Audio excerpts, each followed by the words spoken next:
저는 오늘 2020년도 마지막 주일을 맞이해서 세상을 주관하시는 하나님을 믿는 우리 주함께 교회 성도님들을 진심으로 축복하는 마음으로 시편 65편 말씀을 통해 주의 뜰에 살게 하신 사람이라는 제목으로 함께 은혜를 나누려고 합니다. 첫 번째, 주의 뜰에 살게 하신 사람은요, 주의 성전에 아름다운 것으로 만족하는 사람입니다. 1절에 하나님이여 찬송이 시온에서 주를 기다리오며 라고 했습니다. 여기서 이 기다린다는 것은요, 히브리 말로 두미야라는 단어인데요, 이것은 조용히 기다리는 거예요. 조용하다는 것이 무슨 뜻일까요? 불필요한 소리, 쓸데없는 소리를 내지 않는 것을 의미합니다. 무엇이 그렇게 조용히 소리를 내지 않고 기다리고 있다고 했습니까? 찬송이 조용히 기다린다고 합니다. 우리가 조용히 아무 말도 하지 않고 기다린다고 해서 그것이 바보이거나 뭘 모르는 사람이란 뜻이 아니지 않습니까? 굳이 앞에 나서서 구호를 외치고 밖에 나가서 함성을 지르면 뭔가 일이 진행되는 것처럼 보일 수 있습니다.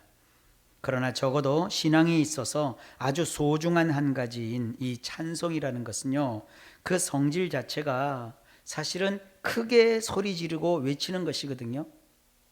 그런데 본래 크게 소리치는 성질을 가진 찬송인데도 아무런 소리를 내지 않고 조용히 기다리고 있습니다. 왜 그럴까요? 바로 그것이 시온이기 때문입니다. 시온이라는 것은요, 하나님이 좌정하신 하나님의 보좌가 있는 그 산의 이름입니다. 그 시온 산에 계신 우리 주님, 우리 하나님 앞에서 비록 본래 큰 소리를 내는 찬송조차도 숨을 죽이며 소리를 내지 않고 잠잠히 기다리고 있습니다. 이런 찬송처럼 우리도 그런 모습을 때로 하나님 앞에서 가져야 합니다. 하나님이 살아계심을 믿는다면 그 하나님이 모든 일을 주관하시고 그 뜻대로 선하게 통치하신다는 것을 신뢰한다면 우리는 하나님이 말씀하시기 전에는 우리의 입을 다물고 조용히 기다릴 줄 알아야 합니다. 하나님이 움직이며 행동하시기 전에는 가만히 대기하고 있어야 합니다. 이런 자세를 가진 사람을 오늘 본문 4절에서는 주의 뜰에 살게 하신 사람이라고 말합니다. 주의 뜰에 살게 하신 사람은 세상의 다른 그 무엇으로가 아니라 주의 집, 곧 주의 거룩한 성전의 아름다움으로 만족한다고 말합니다. 여기서 이 아름다움은 원문으로는 그저 토부라는 단어입니다. 토부는 좋다, 선하다, 행복하다, 영어로 하면 굿이라는 단어입니다. 주님의 집, 곧 주의 성전의 토부, 그 좋음, 그 선함, 그 행복함, 그 아름다움은 무엇일까요? 그 하나가 2절에 나오는 기도입니다. 기도는 아름다운 겁니다. 좋은 겁니다. 기도는 우리가 해야만 한다는 의무감에 집중하다 보면 때로 고된 노동 같기도 하고 하기 싫은 귀찮은 일 같기도 합니다.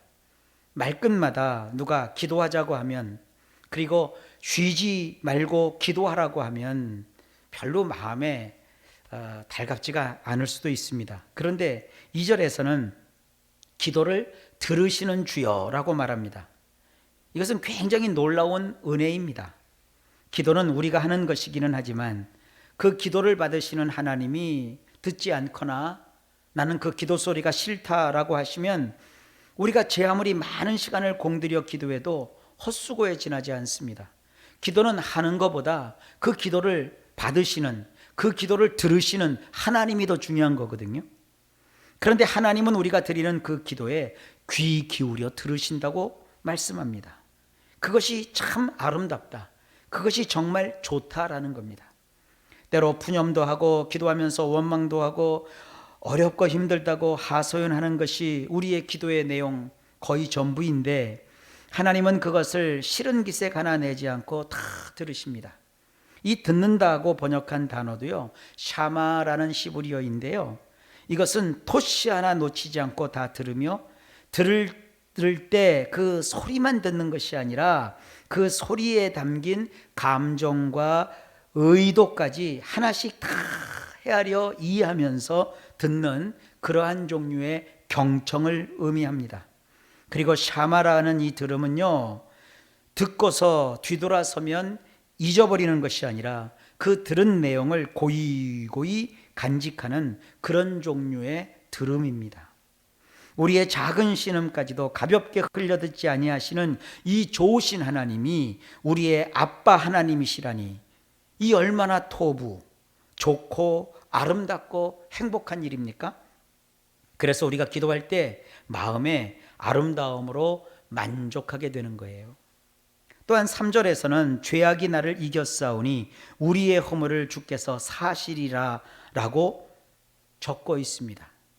여기서 이 죄악이라는 것은요, 아온이라는 단어인데요, 이것은 죄를 범하려고 하는 행동, 다시 말해서 우리의 말, 우리의 행하는 행동, 우리의 어떠한 습관, 이와 같은 것들을 뜻하는 단어예요.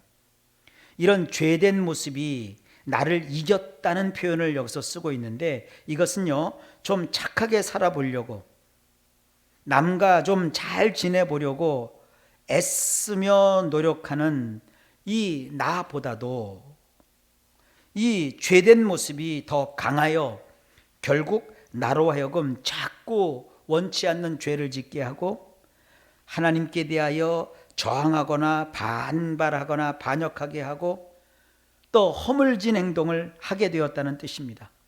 하지만 참 감사하게도 하나님은 그러한 우리의 허물을 막 혼내키거나 벌주거나 심판하는 것이 아니라 사하신대요. 여기서 쓰인 사한다는 단어도요, 카파르라는 단어인데 이것은요, 덮다, 덮어준다라는 의미입니다. 사람들은 대부분 하나님은 우리의 죄를 들추고 공개하고 창피를 주고 양심의 가책을 느끼게 하고 벌을 주는 분으로 여기는데요, 오늘 성경 말씀은 달리 말씀합니다. 하나님은 오히려 우리의 허물을 사하시는 분, 다시 말해 덮어주시는 분, 묻지도 따지지도 않고 그냥 덮는 분이라고 묘사합니다. 이는 지은 죄로 인하여 진심으로 통회하고 자복하며 회개하면서 새로운 삶을 살려고 애쓰고 힘쓰는 사람에게 얼마나 소중하고 아름다운 일입니까? 하나님은 이렇게 우리를 새롭게 하시는 분, 과거를 절대로 묻지 않으시는 분입니다. 그래서 주의 뜰에 살게 하신 사람은 주의 성전의 아름다운 것으로 만족할 수 있는 겁니다. 아무나 그런데 이런 만족감을 느낄 수 없습니다. 4절에 그 조건이 나옵니다. 주께서 택하시고 가까이 오게 하사 주의 뜰에 살게 하신 사람이라고 말합니다. 우리가 힘쓰고 애써서 주의 뜰에 들어가서 사는 것이 아닙니다. 주님께서 천에 하나 만에 하나 고르고 고르셔서 주님께 나오게 하신, 주님께 가까이 오게 하신 그 사람을 데려다가 주께서 주의 뜰에 살게 하신다는 얘기입니다. 여기서 주의 집, 곧 주의 성전이라고 했는데, 이는 무슨 사람의 손으로 지은 교회의 예배당 건물을 의미하지 않습니다. 여기서 나오는 이 집은요, 바이트라고 하는데요, 이것은요, 일상생활을 하는 주거 공간을 뜻하는 단어고요, 성전이라고 번역한 이 단어는요, 헤이칼이라는 단어인데 이것은 왕이 사는 궁궐을 뜻하는 단어입니다. 그러니까 교회 예배당은 사람이 생활하는 무슨 아파트거나 단독주택도 아니고 왕이 거하는 궁궐도 아니기 때문에 주의 집, 곧 주의 성전이 아니라고 할 수 있어요. 그래서 주의 집, 곧 주의 성전이라는 표현은 오늘날 신학사상으로 재해석하면 주님의 임재, 주께서 함께 하시는 우리의 삶의 자리라고 이해하시면 됩니다. 어디 저기 멀리 이스라엘, 그것도 예루살렘에 있는 어떤 무슨 주의 전, 주의 집, 또 어떤 특정한 장소에 사람들이 손으로 건축한 예배당, 그것이 주의 집, 주의 성전이 아니라 오늘날 하나님께서 함께 하시는 우리의 삶의 자리, 우리의 삶의 현장, 우리의 집, 우리가 있는 그 장소, 우리가 다니는 그 회사, 그 직장, 그 사무실, 우리가 머무는 그 공간, 주님과 우리와 함께하는 그 곳이 바로 주의 집, 주의 성전입니다. 그러니까 주께서 택하시고 가까이 오게 하사 주의 뜰에 살게 하셨다는 것은요, 하나님의 임재 안에서 날마다 하나님이 나와 함께 하신다는 믿음으로 일상을 주님과 동행하는 삶을 뜻합니다. 이런 삶은요, 아무나 살 수 있는 것이 아닙니다. 선택을 받은 사람만이 누릴 수 있는 행복한 삶입니다. 오래전 미국의 어떤 설교자가 이런 예화를 했습니다. 하나님의 집, 천국의 문 밖에는 누구든지 들어오시오라고 써 있지만 막상 안에 들어와서 보면 내가 너를 선택하였다라고 적혀 있다고 합니다. 맞습니다. 세상 모든 사람에게 구원의 문은 활짝 열려 있지만 사실 그 구원의 문으로 들어와 보면 내가 하나님에 의해서 선택받은 자라는 것을 깨닫게 되는데, 이것이야말로 신앙이 가진 신비이고 놀라운 비밀입니다. 그래서 바울은 이렇게 고백합니다. 에베소서 1장 4절로 5절.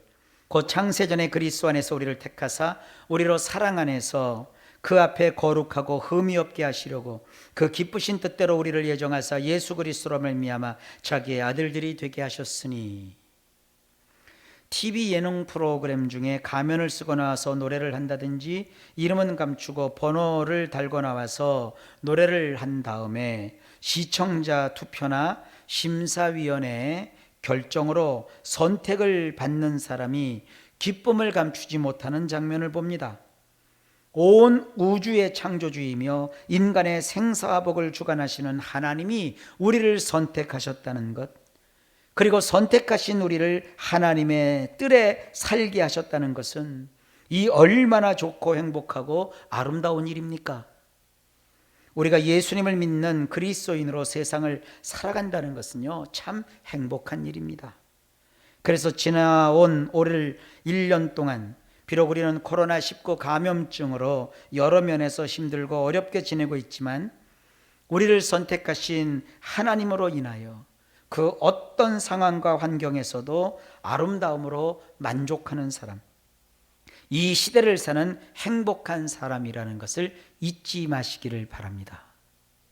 둘째, 이렇듯 주님의 임재 안에서 하루하루를 살아가는 사람은 아침 되는 것과 저녁 되는 것을 즐거워한다고 말합니다. 5절입니다. 우리 구원의 하나님이시여 땅의 모든 것과 먼 바다에 있는 자가 의지할 주께서 의를 따라 어미하신 일로 우리에게 응답하시리이다. 이 구절은요, 우리 성경으로는 여러 번을 읽어도 잘 이해가 안 되게 번역되어 있습니다. 원문대로 쉽게 번역을 하면 이렇습니다. 하나님이 우리에게 응답하실 때는 의로움을 따라 하시니 이 얼마나 두려운 일인지요. 하나님, 우리를 구원하시는 분이시여 곧 땅의 끝자락들까지 그리고 저 먼 바다까지 모든 믿는 자들을 구원하시는 이신이다. 하나님의 의로운 율법의 기준 앞에서 나는 당당하다, 나는 죄 없다, 나는 깨끗하다 자부할 사람이 어디 있습니까? 만일 하나님이 우리가 행한 대로 그대로 갚아주는 분이시라면 우리는 감히 그 앞에 설 수 없습니다. 정말로 두려운 일입니다. 그런데 시편 기자는 하나님을 이렇게 호칭합니다. 우리를 구원하시는 분이시여. 누구를 구원합니까? 땅의 끝에 있는 자도 먼 바다에 있는 자도 주님은 사람을 가리지 않고 믿음을 가진 모든 자를 다 구원하는 분이라고 선포합니다. 우리 주변에는 애석한 일이지만 신앙에 열심을 가진 일부 사람들이 자기가 굉장히 의로운 사람인 줄로 생각을 하고요, 세상 모든 일에 대해서 심지어 세상 사람들에 대하여 그리고 믿는 사람까지도 포함해 가지고요 정죄하고 단죄하고 거침없이 지옥에 떨어질 죄인이라고 말이나 행동으로 혐오감을 느끼게 하는 자들이 있어요. 심지어 오랜 세월 예수를 믿고 있는 사람에게도 너 정말 구원받은 것이 확실하냐고 되묻기도 합니다. 이것은요 사실은 선을 넘은 무례함입니다. 사람이 교회에 출석하면서 제일 먼저 하는 신앙의 순종이 뭡니까? 세례를 받는 일 아닙니까? 누가 세례를 받습니까? 예수님을 구주와 주님으로 영접한 그리스도인이 세례를 받습니다. 이 세례받는 일이 헛된 일일까요? 세례받은 그 사람의 심령, 그의 곧 카르디아 속에는요, 예수님의 영이신 성령님이 실제로 거주하십니다. 왜 거주하십니까? 그 세례받은 사람을 끝까지 보존하고 잘 인도하셔서 마침내 완성된 구원인 영화의 단계에 이르도록 하는 일을 성령님이 하십니다. 이런 것이 성경이 가르치는 분명한 구원에 관한 말씀인데, 아니 사람이 뭐라고 이것을 싹 다 무시하고 세례받고 교회 생활하고 예수를 믿는 그 사람에게 뭐가 좀 수가 틀렸는지, 제가 볼 때 뭐가 좀 마음에 안 들었는지 그를 향하여서 구원받은 게 확실하냐? 너 그딴 식으로 살아서 천국 가겠느냐? 이래 버리면 그 사람이 뭐 하나님입니까? 오늘 시편 기자가 분명히 말하잖아요. 하나님은 우리를 구원하는 분이라고 했지. 우리를 사사건건 이렇게 막 추적하면서 궁지에 몰아넣고 죄를 들추고 막 우리를 심판하는 그런 분이라고 묘사하고 있지는 않습니다. 구원을 가지고 너 받은 세례도 소용없고 너 행한 교회 생활도 소용없다면 그 사람이 현재 심취하고 있는 이상한 안경으로 상대를 무시하고 공격하는 것이에요. 그 사람은 사실은 성령님을 무시하는 것이고요, 믿는 사람을 구원하신다는 하나님의 말씀을 욕보이고 있는 것이고, 정말이지 선을 넘는 아주 안 좋은 악한 행동입니다. 그런 분들은 정말 조심하셔야 되고요, 우리가 경계해야 합니다. 우리가 자기가 받은 구원에 대하여 자신이 없는 그 이유는 다른 데 있지 않습니다. 죄성에서 나오는 나 자신의 부족한 삶의 모습 때문에 구원받았음에도 자꾸 우리가 그렇게 생각을 하는 거예요. 그것을 느끼는 사람뿐만 아니라 이 땅에 사는 모든 그리스도인들 가운데 자신이 계속해서 어쩌면 습관적으로 짓고 있는 죄로 인하여 힘들어하지 않는 사람은요, 한 사람도 없습니다.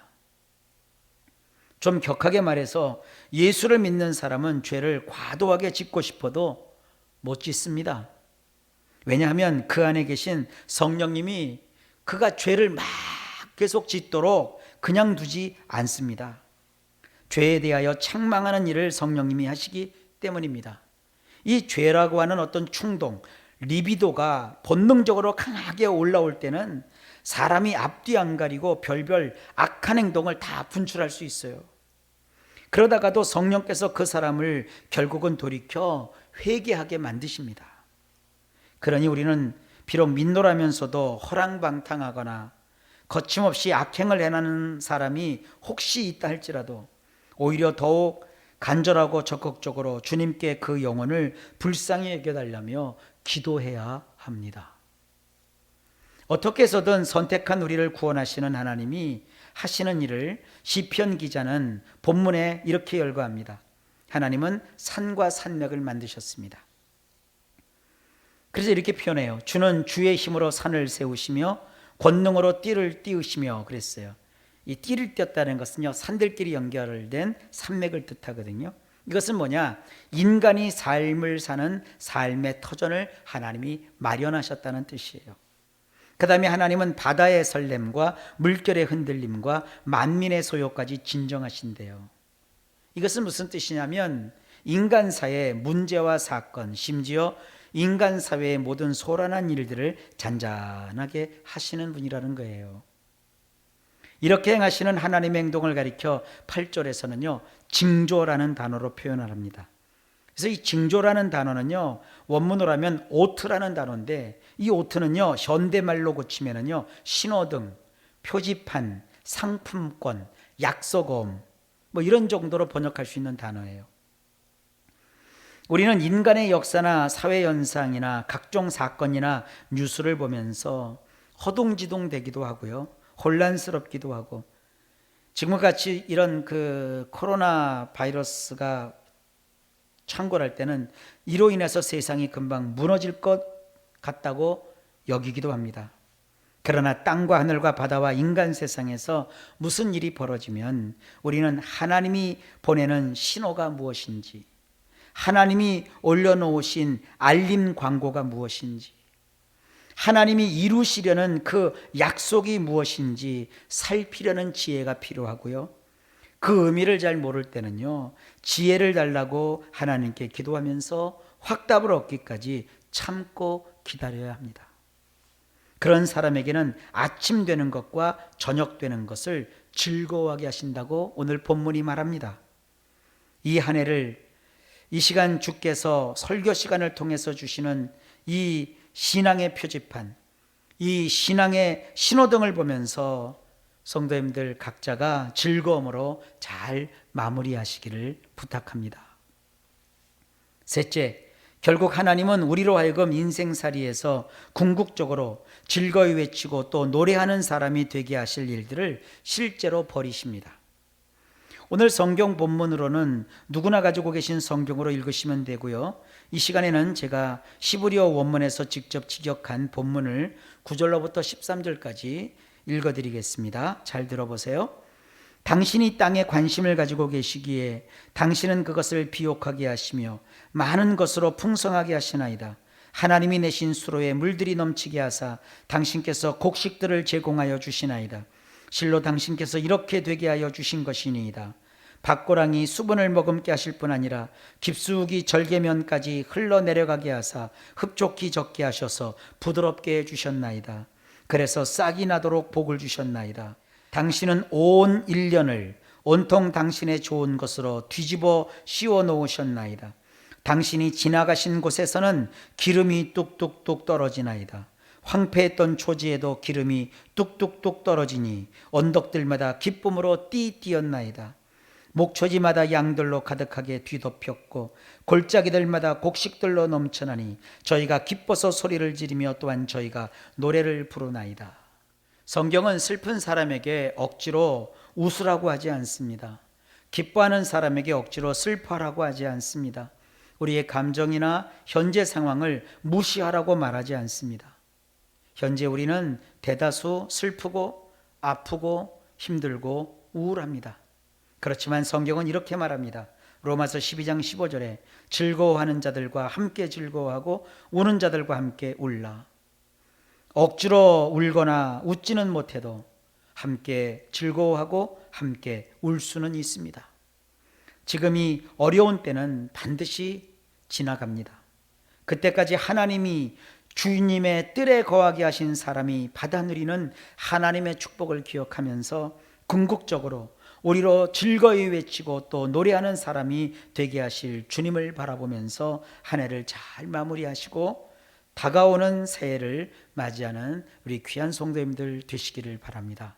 주님이 주시는 하늘의 복과 땅의 복이 차고 넘치는, 그래서 늘 평안하고 또 행복하고 형통한 우리 모든 성도님들이 되시기를 예수님의 이름으로 축복합니다. 기도합니다. 하나님 아버지, 이제 한 해가 다 저물었습니다. 사랑하는 우리 성도님들과 동행해 주셔서 감사합니다. 우리 성도님들이 1년 동안 돌아보니 주님으로 인하여 주님의 뜰에 거하게 된 자였습니다. 하나님 감사합니다. 하나님을 찬양합니다. 하나님이 이 모든 어려움을 잠잠케 하고 조용케 하고 우리에게 행복과 평화를 안겨주시고 우리 마음에 기쁨을 더하여 주실 줄 믿습니다. 이러한 놀라운 구원이 우리 성도들 연말과 또 새로 시작하는 새해에 넘쳐나게 하옵소서. 우리 구주 예수님의 이름으로 간절히 기도하옵나이다. 아멘.